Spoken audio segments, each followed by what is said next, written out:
Alright, I'm going to do just a couple quick review problems from 7.4. So 7.4, quick review 1 and quick review number 5. Alright, so we're supposed to simplify the function, so it's going to come down to algebra. So what's going on the inside? Well, it's a perfect square trinomial if you wrote it like this. So that factors to be x plus 1 times x plus 1. So it's the square root of x plus 1 squared.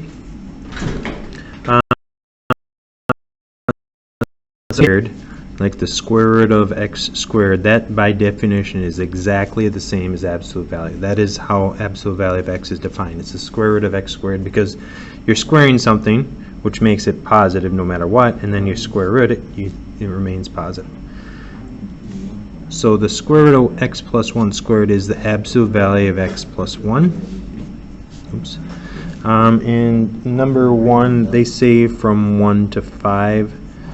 Okay, so absolute value of x plus 1 from 1 to 5. If I looked at just the graph of absolute value of x plus 1, it looks like this. So absolute value of x plus 1 will either be, it's like a piecewise function. So it'll be x plus 1 as long as x is greater than negative 1. Because it starts at negative 1, or it's the opposite of x plus 1, so negative x minus 1 for all x less than negative 1. So it's kind of a piecewise function. So which of these two is it? Is the negative x minus 1, or is it x plus 1? Well, since it's from 1 to 5, we're looking at like from here to here, it's the line y equals x plus 1. So this simplifies to be just x plus 1 in number 1. If it was from like negative 10 to negative 6, then we would choose the opposite of x plus 1, so negative x minus 1. Alright, so number 5, we're going from 0 to pi over 2. So cosine of 2x actually has 3 different options. Double angle cosine.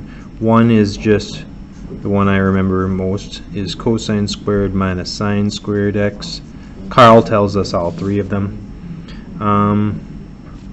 And we've got cosines and sine squared, so I'm going to move that minus sine squared x with a 1, so it's 1 minus sine squared x plus cosine squared x. And 1 minus sine squared x is cosine squared.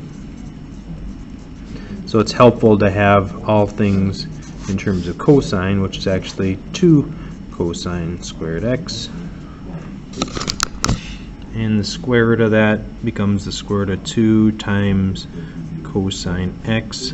It's actually the absolute value cosine x, but since we're between 0 and pi over 2, all cosines in the first quadrant are positive, so we can just leave it as positive. So square root of 2 cosine x is what that simplifies to be.